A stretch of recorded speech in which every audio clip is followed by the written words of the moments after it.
Everything is energy, including ourselves, right? So thoughts and beliefs and feelings are energy, and matter is energy. And energy cannot be created nor destroyed. It can only be manipulated. It can only be changed. And that's why everything in the world is always changing. That's why all physical matter is susceptible to change. Everything is just energy.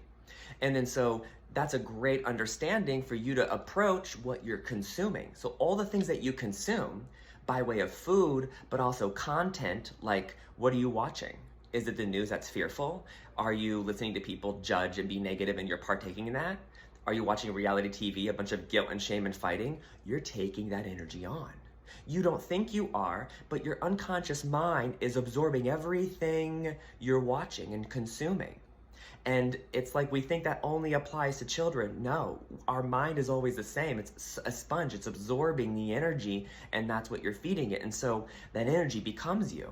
It goes inside of you. Same with music, right?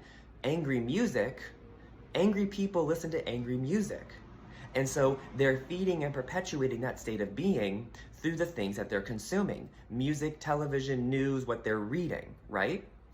And then another way that we consume is food, right? And drinks. And so, you want to, so for example, you have like healthy living organisms like fruit, vegetables, and meat byproduct, right? Those are produced by a living organism, so high vitality. And then you have manufactured food, right? Manufactured food is dead food. It's not alive. It has calories in it, and calories are a measuring metric of energy. And so when you're eating sort of dead food, you're not feeding yourself that vitality, although it is energy because there's calories involved and it's not exactly nothing, but you're not feeding that natural life vitality that you are as a living, breathing thing. And so this is where I take an approach of eating only whole foods, and I'm very specific on the animal meat that I eat. I don't believe eating animal meat affects your vibration. I don't believe that. I think it's the quality of the meat. How is the animal raised? Is it a local farm and it's loved and it has space to be itself? Then that's a happy animal. So then I would want to eat the meat or the animal byproduct of a happy animal.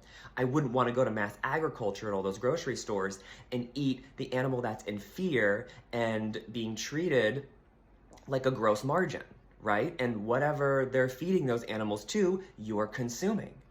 So if the animal eats something, you're eating it. Whatever they're putting in the soil and the fruit and vegetables, you're eating it.